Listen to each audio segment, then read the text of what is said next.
Alright guys, welcome back to my YouTube video channel. About a week ago I decided that it was time to make my masterpiece. And so I just spent all day and all night every day. I probably slept maybe 7 hours the whole week. And so I would make something and then I would scrap it and just hit the drawing board. I'm pretty sure a couple times I went to wipe my eyes because I was crying and there was red on my fingers. The final song ended up being something like 16 minutes or 18, it was something ridiculous, minutes long. So I have this guy that's like a soundtrack guy, kind of a classical music guy. So I figured I would send it to him for feedback, but I really just wanted to change his life forever. So I sent it to him. Hour goes by, 2 hours, 3 hours.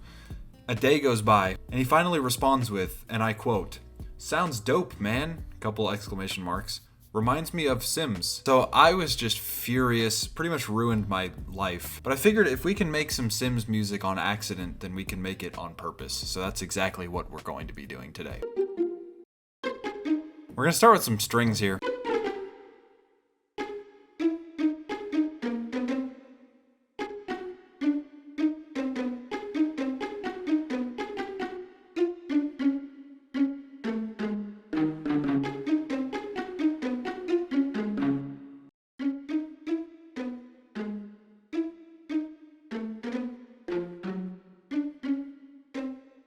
Okay, so here's what we got so far.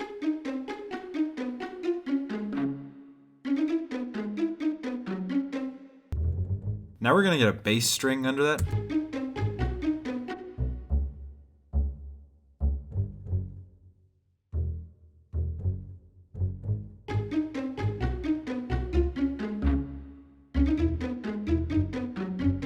Now let's get a spiel as far as glocks go. And then we'll layer up the main melody onto that. And we'll have to pitch that up a bunch.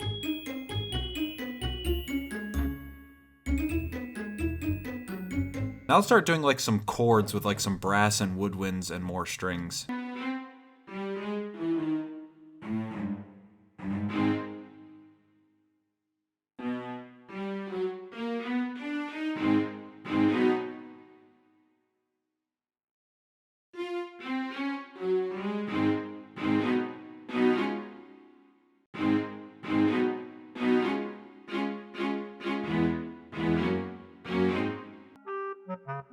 We can do a clarinet.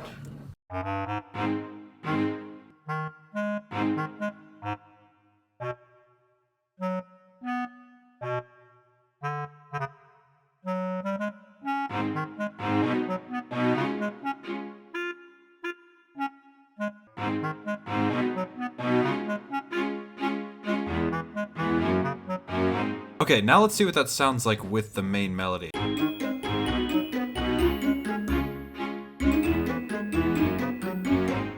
Okay, that's sounding pretty good. I feel like we need an oboe. A lot of people like in my Sims group chat or whatever in the general kind of OST community have been saying that the oboe is like inherently self-indulgent. Whenever you're using an oboe, are you doing it for the listener or are you doing it for yourself? And honestly, when I use an oboe, it's for myself. I want to try to do like a string rise up kind of thing where it goes like ba-da-da-ding. Now we're gonna do a second one because I want only the last chord to have like reverb on it and make it ring out. So we'll take this second one and we will put it through some reverb here.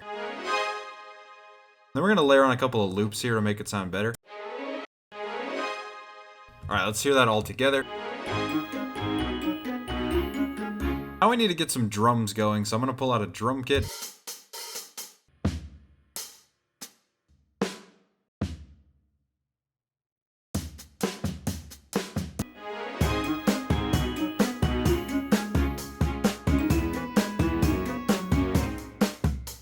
Let's also do a cymbal swell here. Alright, now we're gonna pull out some guitar for the second time ever on the channel. And we're gonna try to just bang out some guitar chords. So it should be... I'm actually gonna have to transpose this whole thing up by 1 so that I can reach the chords. It actually kind of sounds better like that anyways, so now we're gonna record the guitar.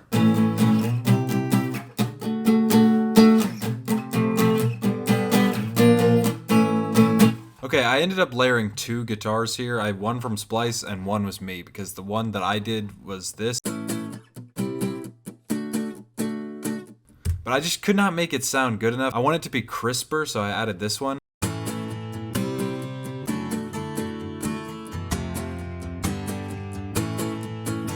The chops are not exactly seamless, but whenever you put it all together with everything, it drowns it out and it really just kind of makes it full. So here's what we got so far.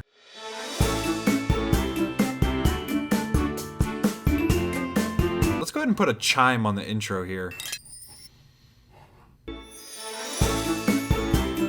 We're definitely missing a flute, so we're gonna throw a flute in there. We'll just copy the main melody, and we'll put it way up high, and then we'll make them all the same, like, very short note. Alright, we're adding in some triangle as the cherry on top, and I'm about to play this full beat. Thank you guys for watching. I hope you guys enjoyed this. Let me know what you want to see next in the comments, and check my description for all my kits and everything. God is good, as always, and I'll see you guys later.